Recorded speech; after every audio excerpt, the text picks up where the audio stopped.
Welcome, and on behalf of the National Cancer Institute, I'm happy to be hosting our Advancing Measurement and Implementation Science, introducing the new Assess section within the D&I Models in Health Webtool today. My name is Sarah Vernell, and I'll be your WebEx host. The reason why we're here is to continue what's been a 10 to 12 year run of thinking about how we provide better resources that help us to think through the theoretical basis for the work that we're interested in doing, and then to make sure that it extends to the measurement space, so that as we're designing these different studies around implementation science, that we are able to link constructs from different measures through to from different models through to the measures themselves. You see the smiling faces. You've heard us in multiple dimensions.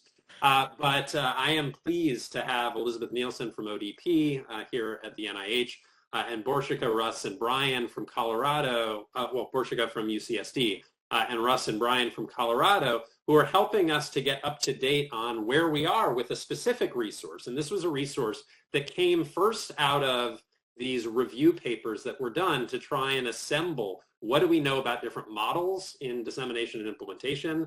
Those papers, Sandy Mitchell from the NCI was heavily involved in one of those. Ross Brownson and I, along with Rachel Tabak and Elaine Kuhn, were involved in the other one. That then morphed into this really wonderful online resource that Russ and Borshika have been involved in from the beginning. And then with support, not just from our folks at NCI, but from ODP and from NHLBI, the National Heart, Lung, Blood Institute, we were able to really pursue this next step. There had always been on the website, as you'll see, a place where we could focus on measurement, but it hadn't been built out as much as it's now been able to through some targeted support from NHLBI, from ODP, and from NCI to this wonderful group that we have in front of us. So first want to give a chance to hear from Elizabeth, who's going to just give the Office of Disease Prevention perspective on this wonderful work. And then we're going to turn it over to Borshika and then to Russ and Brian to walk us through where we are in terms of this tool. So Elizabeth, you want to take it away? Thank you so much, David, and good afternoon, everyone. We do appreciate your patience.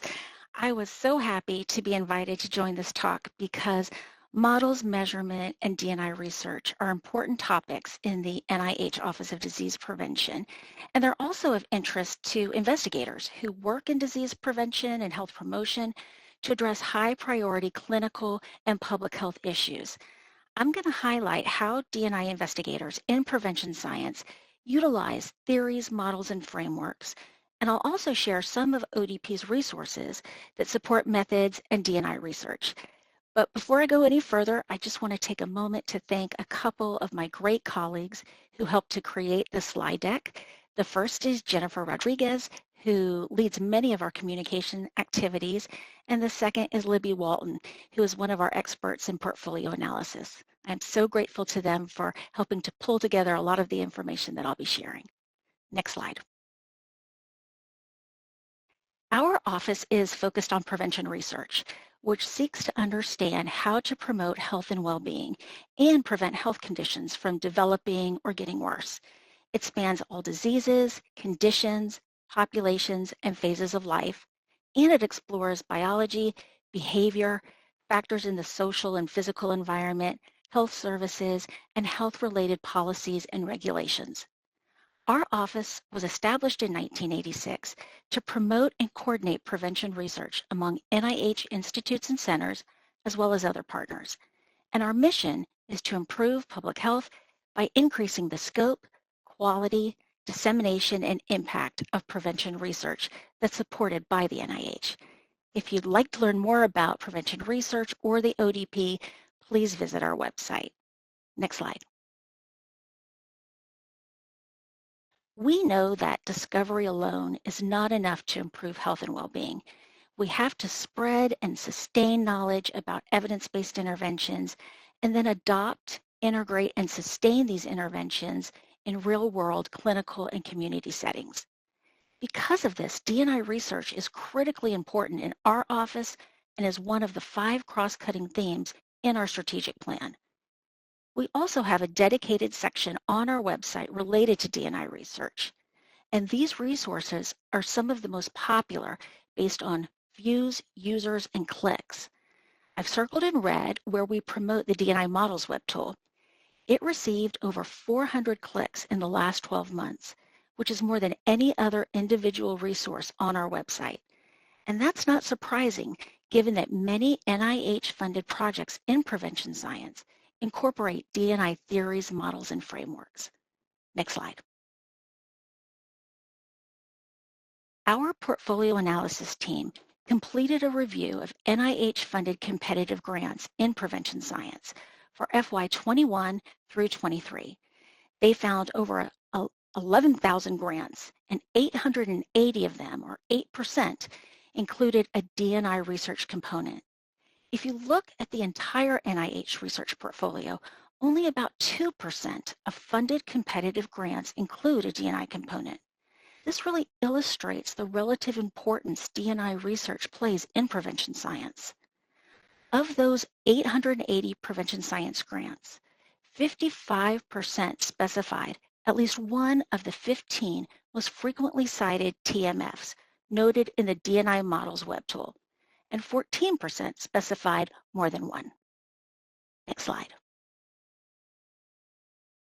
Here you can see the TMFs that were cited in these grants, with the top 5 being RE-AIM, CIFAR, EPIS, Proctor's Implementation Outcomes, and PRISM. Next slide. Our office provides co-funding to help support prevention-related activities that are managed by NIH institutes and centers. Nearly 20% of the activities we supported from FY19 through FY23 were related to D&I research. ODP was really pleased to help co-fund the recent work on the Assess section of the Models web tool. And I've listed a few other co-funding examples. If you'd like to see a full listing of the projects that we've supported dating back to 2012, we've got them listed on our website. Next slide. As I wrap up, I wanted to share some methods resources that you may find to be useful. On our website, you can find 130 webinars, tutorials, workshops, and other types of training related to research methodology. And you can search by topic, such as study design, measurement, and D&I. Since today's webinar focuses on advancing measurement with the Assess section, I wanted to call out that we have approximately 80 resources related to measurement on our website. Next slide. Here I've provided a few examples. We link to the FENIX Toolkit, which is a web-based catalog of recommended measurement protocols. They have many instruments, including one that measures organizational readiness for implementing change. We also have information on the Center for Prevention Implementation Methodology and the PSMG. We link to NCOR's learning modules and user guides for their measures registry. And we highlight several modules and webinars on developing, calibrating, and validating instruments to ensure measurements are precise and accurate. Next slide. Lastly, I want to note that we have a terrific webinar series that explores research design, measurement, data analysis, and other methods of interest in prevention science. I've listed a couple of examples here that explore implementation science. Our next Methods Mind the Gap webinar will be on October 18th with Dr. Marta Malawa from the Duke University School of Nursing, who will be discussing how to evaluate multi-level interventions and the synergies among individual intervention components, using mental health in schools as an exemplar. So I hope to see you on the 18th for an engaging methods presentation. Next slide. Great. So let me just pause here for a moment and encourage everybody, as you're listening, as you've heard Elizabeth's comments, as you're listening to Borshika, Russ, and Brian, whatever questions you have, please start them coming in the chat. The whole purpose of this is both to convey information, as we've already started doing, but also to get your thoughts, your questions, your comments. So please put them in the chat, and then as we pick back up with the discussion, we'll get to as much as we possibly can. So with that, Borshika, you want to take it away? Thank you so much, David. Thank you so much, Elizabeth, for the warm welcome and the opportunity to talk about our work. Today, I am co-presenting here with Dr. Russ Glasgow and Brian Ford on behalf of our larger research team that you see here listed. And then Russ will also talk about some of our excellent expert colleagues who contributed to this work and guided us in the process. We are also grateful for the funding that we received for the new SS section, which was, as David mentioned, provided through NCI, NHLBI, and the Office of Disease Prevention. We are going to tag team the presentation. I'm going to start by providing you with a little bit of background on the D&I Models web tool. It's going to be very brief, and it's going to place the assess section within that context. Then I'm going to hand this over to Russ, who will provide a brief rationale and opportunity for the development of the assess and also describe our expert partners. And then I am going to just do a very brief overarching methodological summary of how we created assess. Then we get to the fun part. We will do a combination of a static and live demo of the new section, and we will have definitely time for conversation. We will make sure that happens. So many of you will be familiar with the Dissemination and Implementation in Health Models web tool, which we, as David mentioned, created many, many years ago. The first time it came available to the public was in 2014, around January. That's where we put its birthday. So we have celebrated the 10th year anniversary, and we have made a lot of improvements over the past 10 years, including adding additional theories, models, and frameworks, expanding our functionalities. We have done a lot of work in adding new functionalities in terms of a special topic area, and definitely improve the look of the tool. So when you, the previous slide showed you the landing page where you arrive to the tool, and then when you enter, you will see the 6 main steps that we included. The ones that are already there in full development are plan, select, combine, adapt, and use. And as David mentioned, we always had a section for measurement, which we recently renamed as assess. And that's the one that we are going to discuss in greater detail today. I did want to call out the special topic, and we will show you a little bit of that. This was also developed with a supplement funding from NIH, and it is focused on health equity currently, but we are working on additional special topics. If you want to learn a little bit more about recent developments, we have a publication that just came out about the lost usability testing before assess, and we have 2 additional papers in the works, one about the history of the web tool and different applications, and the other one will describe this assess, which we are sharing with you in this webinar. So with that, I'm going to hand this over to Russ. Thanks, Borsika. Given the time, I'm going to be uncharacteristically brief here, just mention a couple things on the slides. In terms of our overarching goal was really to do 2 things. One was to create a repository of diverse types of assessment instruments. We're going to come back to that, but we wanted to go beyond the usual just surveys to include qualitative measures, some policy-related assessments, even some more creative, forward-looking things like EHR or geospatial data, and then to help the users select the tools, the assessment instruments that are the most relevant. We've provided a set of characteristics, or what we term metadata, on each assessment instrument. I think we have 38. Borsika will go through those with you. Next slide, please. Okay, very briefly, we identified a key need for this in the field to identify and provide accessible information. I'll skip why, the rationale, but a few things that were early starts on this are no longer available or just aren't adequate. Our goal, as shown by the 3rd point there, was to create really a one-stop shop, and especially to do 2 things. To make these assessment instruments linked to key constructs in our field, and then secondly, to also, in addition to the constructs, be able to search through a particular theory or framework that you're using to do that. Again, we will demonstrate, hope we have time, examples of a couple different types of assessment. But the last thing I'll mention, as Borsika switches to the next slide, is when we finish this exercise, we think it'll also be a really nice tool to identify gaps in the literature, maybe for some of you to do your own research on creating new assessment instruments to fill some of these needs.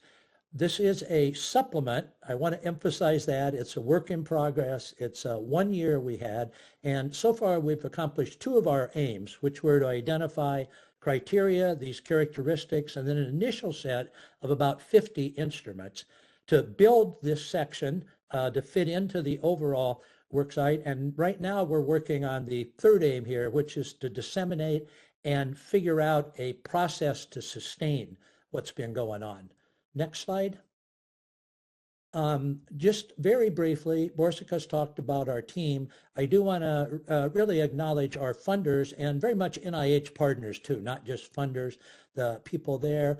Unfortunately, some of those aren't with us, and I do want to particularly call out Wynn Norton in her absence. So she's really been the driving force behind this. So we owe her, as well as the others, a great deal. In the center part there, what we called subject matter experts that have been involved with us throughout in a more intensive way of Ross Brownson, Allison Hamilton, and Sarah Malone. They were purposely selected for their expertise in different types of assessment, policy, qualitative measures, because we did want to push the field a bit there. And then I won't take the time to read our expert advisory board members, but we tried to have a diverse group there, again, informed by our NIH colleagues, and to represent a variety of different interests within the field. And I think with that, back to you, Borsika. Thank you so much, Russ.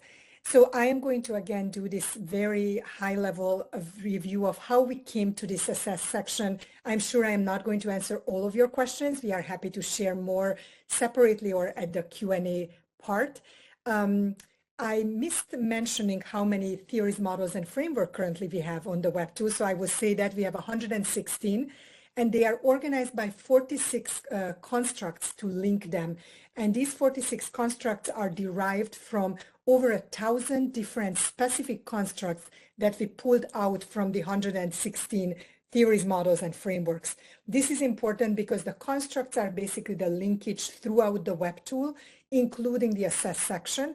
And so as you are going to do any kind of work, those constructs are going to drive your work, connecting you back to theories and back to the measures.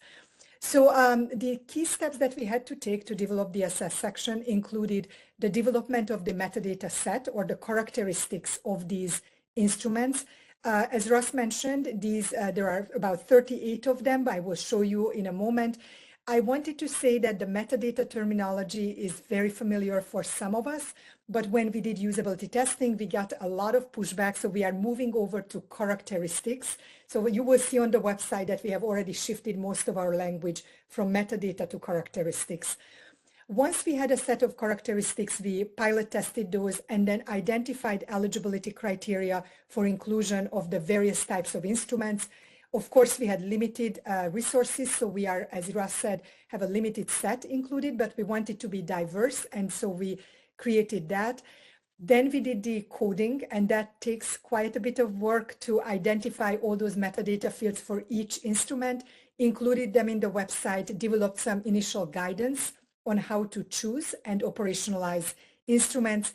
And then we went through a pretty detailed usability testing, both through our expert advisors and a set of individuals who we identified outside of our team who participated in a 90-minute usability testing session.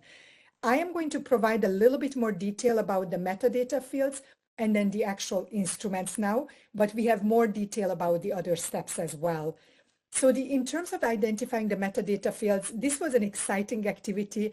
We started with 4 existing repositories and we abstracted all of the metadata fields that they used and the definitions. And you see those 4 repositories listed there, the CERC, which many of you are familiar with, the Group Evaluated Measures, or GEM, which changed its name over time, and FOCUS, the WashU Measuring Health Policy Implementation Database, and then the UK Implementation Outcome Repository. So all of those metadata fields were placed in a database. We expanded the list with some additional high priority metadata fields that we felt were missing, especially those that were related to the newer types of assessment instruments, such as the qualitative instruments.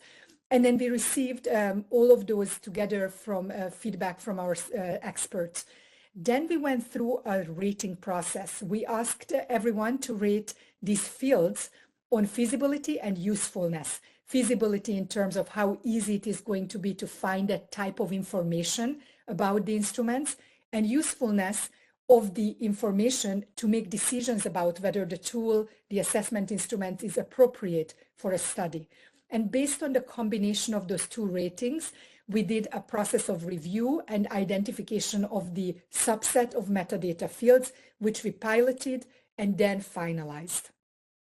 So there are, as we mentioned earlier, 38 of those data fields. We still feel that it's a lot, but we were able to organize them across 6 sections. And when Brian is doing his live demo, he's going to show you how they are playing out on the Webtool. But you can see there are some general overview topics, information about the tool, general characteristics, information about implementation science considerations, the intended focus of the assessment instrument, psychometric properties, and then the pragmatic characteristics of the tool. Some of those indicative asterisks are indicating fields where we had a lot of missing data. In that case, we will indicate that we didn't find that information. And then I just wanted to again mention that we are using this metadata terminology, but moving over to characteristics. If you are interested a little bit more information about the metadata fields, here you can see a portion of the table that is provided on the Webtool of the name of the characteristic, the description, and then how we actually operationalize it. What are the different categories or forms that we measure the metadata field? And then this one is one example, the type of instrument.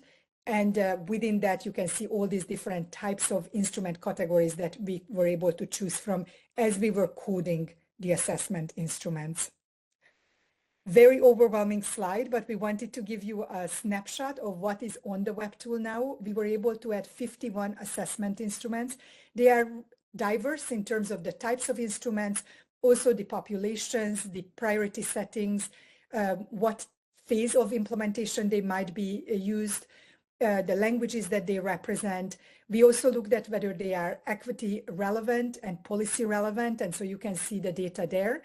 And I'm not going to read all of these, but just wanted to say that it's exciting to see the diversity. It is also important to note that there were some fields where we struggled with getting information, and I will have a call for action in a moment, and that's going to address this issue.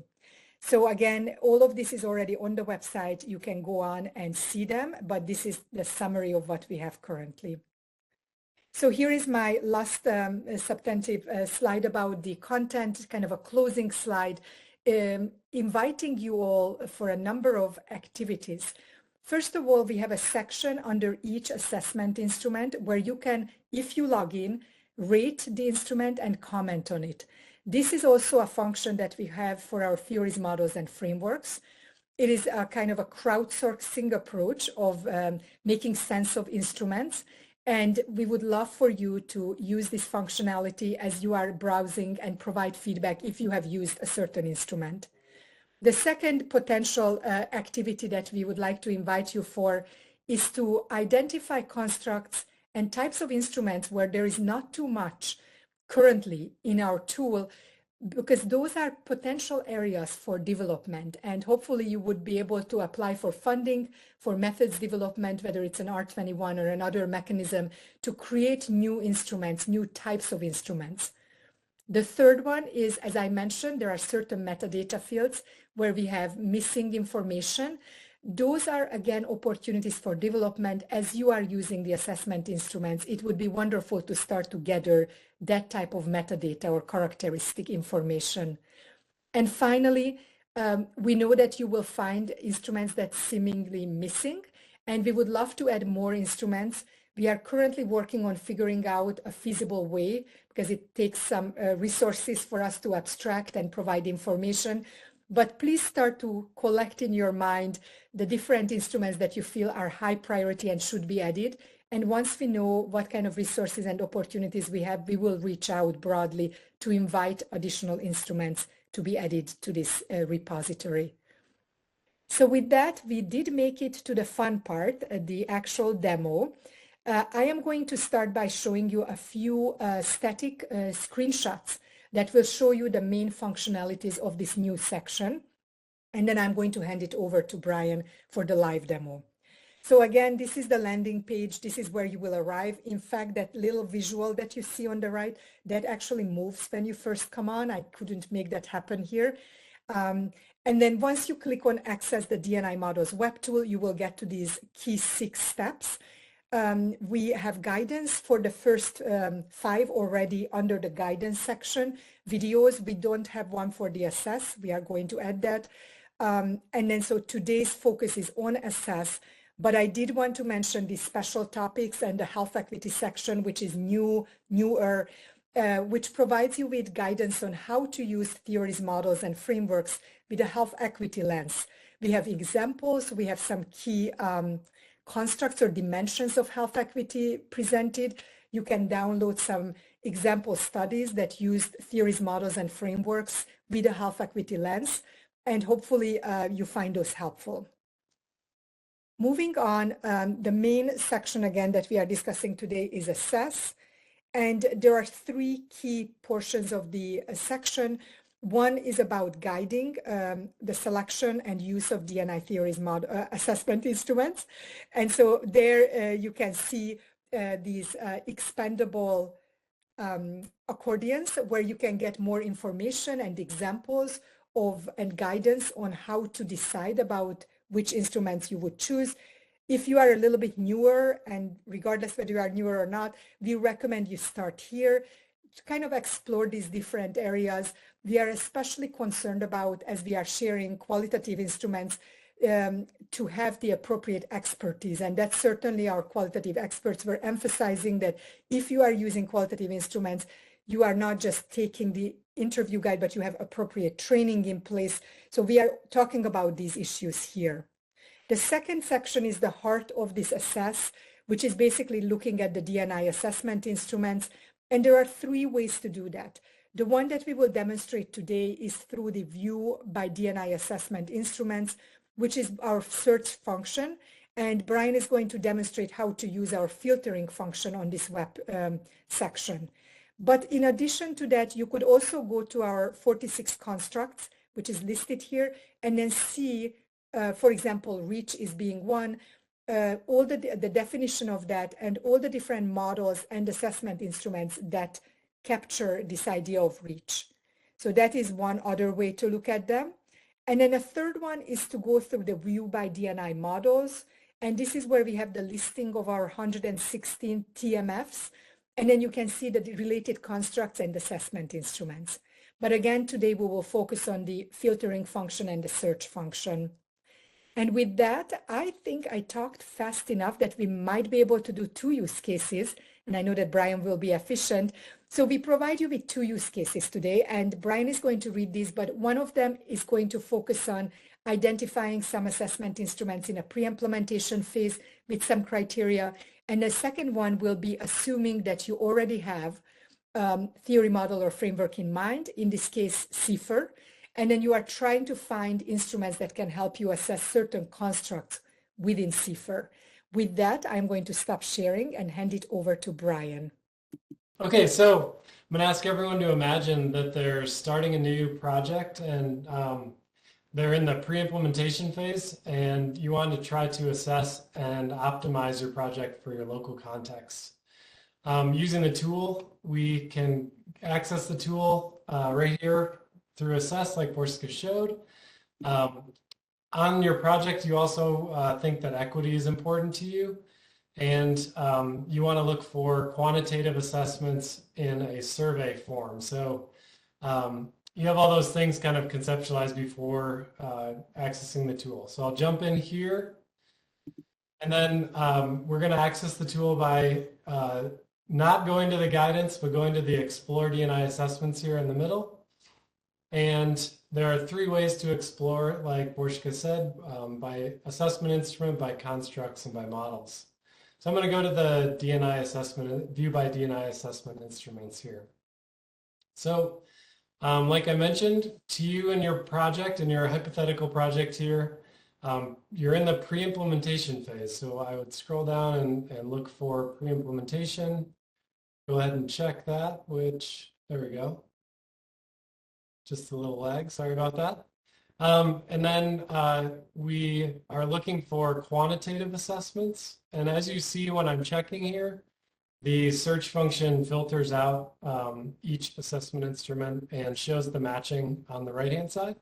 So I can stop at any point and review what the results are. I also said that you were considering equity as something that's important. So we want to check that box. And we want to look for a survey. And so as you can see here, I've returned 7 results out of 51.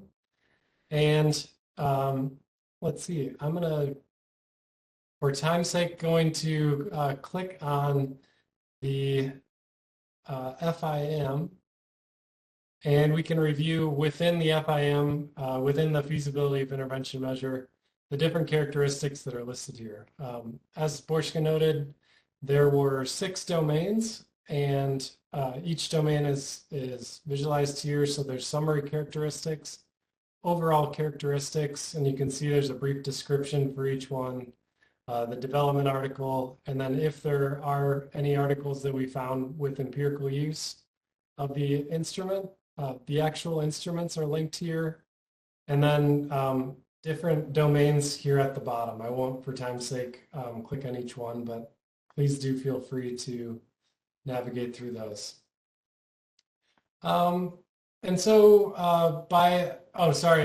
and to do that, we expand the accordions just like the other sections Borska showed. So just opening and closing the sections that way. I will point out too that we tried to list our definitions for each one of these characteristics, so they're easily identifiable here.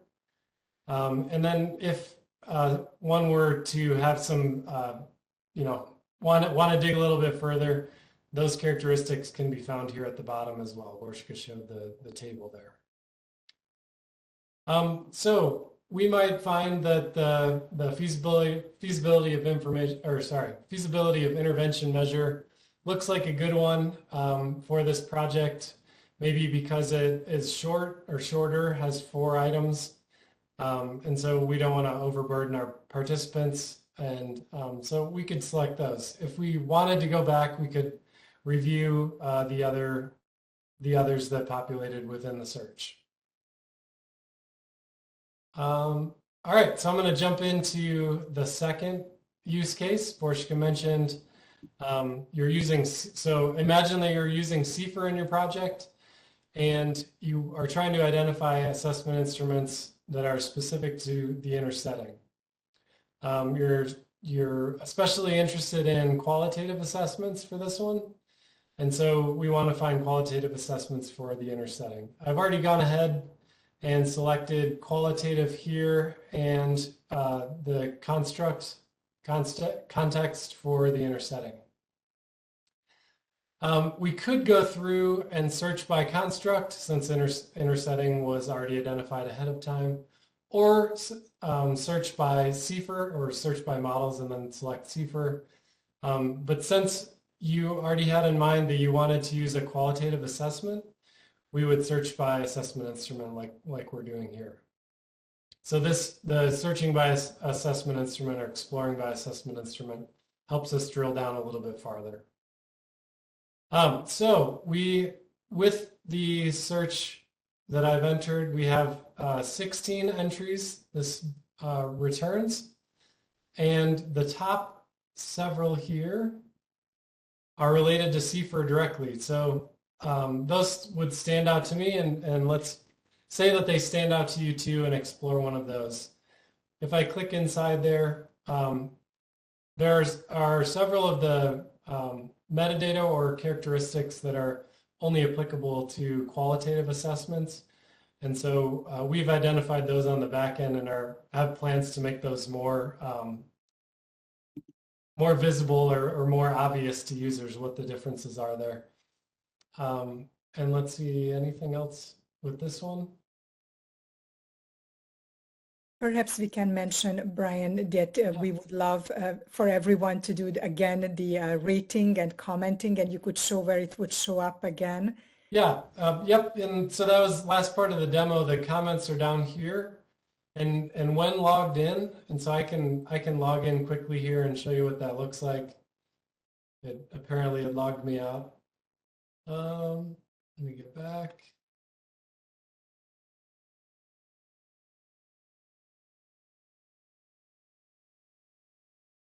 And so I'm just, for time's sake, going to click on the first one there, but I can submit a comment or review comments, and then if I were logged in, I can submit a comment here. So overall rating, and then just like on many other websites, submit a comment and tell other users how you used it or what was most usable.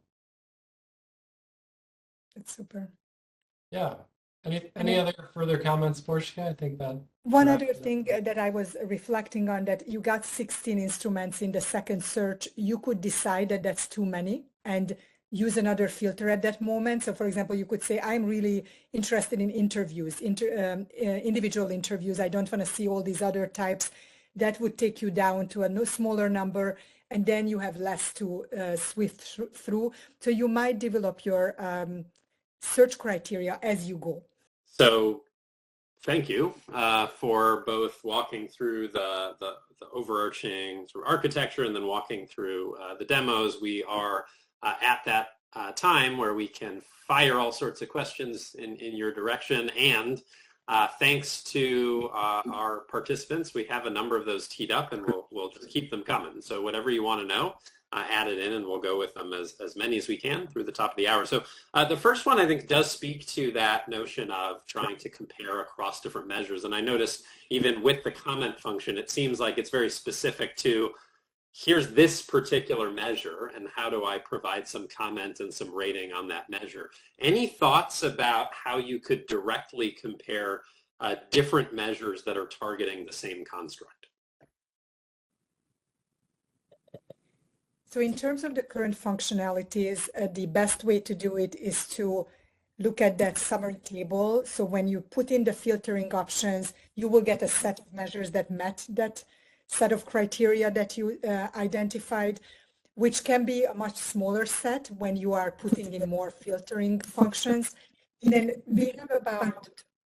So that's helpful. So the idea being that you can have the constructs, you can see the set of constructs, and that will enable you to start to rate them potentially against each other, but the current functionality would see the ratings specifically ascribed to a particular measure rather than measure versus measure. Is that right, Portia?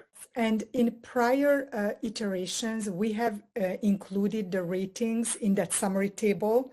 Mm-hmm. Once we have enough of that, it makes sense for us to make them appear. But currently we have so few ratings, that's a new thing we will do, that we are not making them show up because it's mostly going to be no ratings.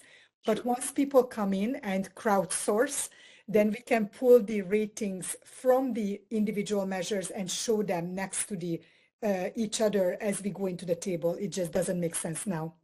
Gotcha. Okay, so maybe an opportunity for everybody who's listening in as you're contributing through the community to this. It opens up more possibilities to be able to look at measures as opposed, selection of measures one to another. Okay, Russ, there was a clarifying question here. You had referenced source publication, and the question is just, when you're talking about the source publication, is it back to the theory framework model, or is it about the measurement? About the instrument. Yep. Thanks for the question. It was the specific article on the instrument or the assessment there. And I did want to qualify what I said there is we're not able, I'd be totally overwhelming, to do a systematic review on every single measure to see how it was looked like from its inception. We did focus on the source article, then the original publication, or sometimes there's a pair of them. But again, that's another nice way for the community to add, information and more recent use as well as their comments. Okay, great. Another question: with so much interest and embracing of equity as a core function of our research, a core theme within our research, the question is, what criteria is used to classify an instrument as equity-centered? So we try to rename that, and I hope that it happened all around the Webtool, to be called equity related, just to make it a little bit broader. So if you have found any place where it says centered, please do send it to us. We don't intend to say that. We were using a very broad definition, but it was basically based on the same criteria we used for our health equity special topic, where we looked for opportunities to use different dimensions of health equity. And I'm not going to be able to recite those, but if you go under the special topics, health equity, we provide a definition and also different dimensions. And we use that as a general definition to look at measures and look for any item that might be addressing those different dimensions. And if that was the case, then we would say that it's equity related because there is at least some consideration of equity. Okay, great. And again, probably another opportunity as people are engaging with all of these resources to help, refine an idea of what the most helpful, consistent way to think about equity is for these instruments. Awesome. There's two questions that I'm going to piece together, which are both related to the accessibility of these instruments across different languages. And so basically, to what degree is there information provided around translation or adaptation of measures across different languages, or even just the availability of the measures across different languages? Can you comment on that?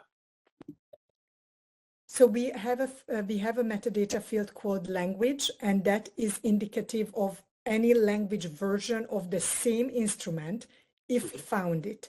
And so you will be able to see that there are a number of different languages, but very few instruments are available in other languages. So another opportunity to kind of tag on to David's recommendations is to think about whether we need to develop more instruments in other languages.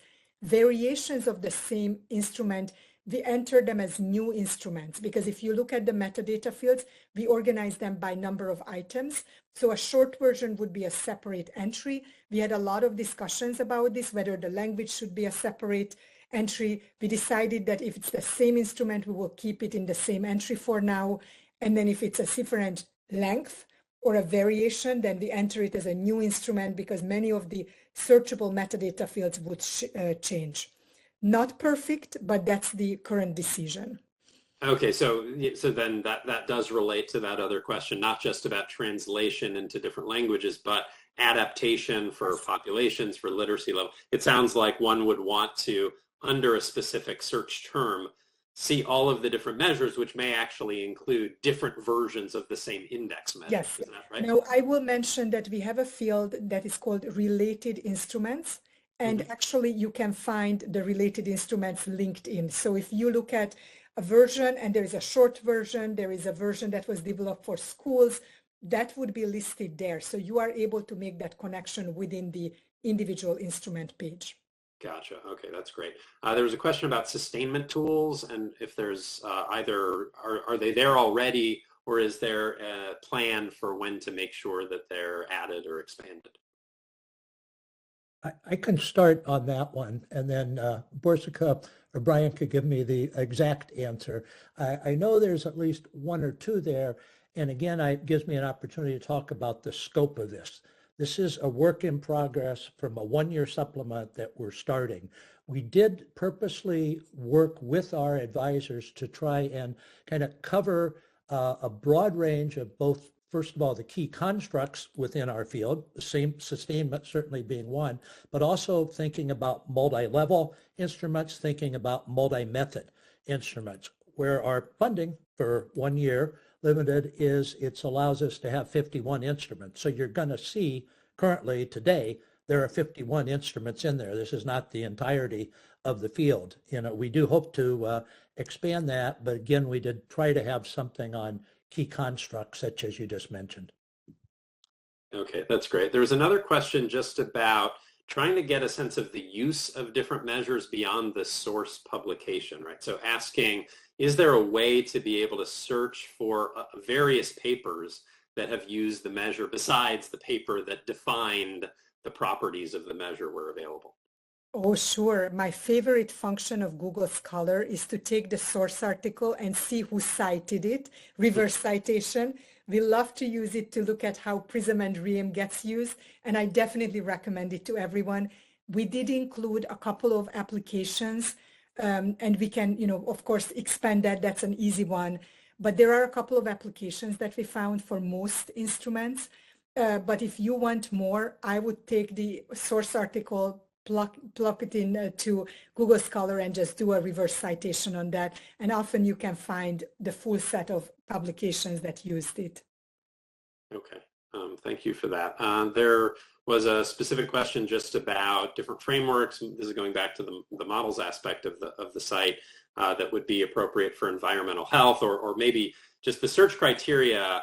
Obviously, there's different, different levels of the socio-ecological framework. To what degree has it delved into different topics even within which folks are studying D&I beyond like settings?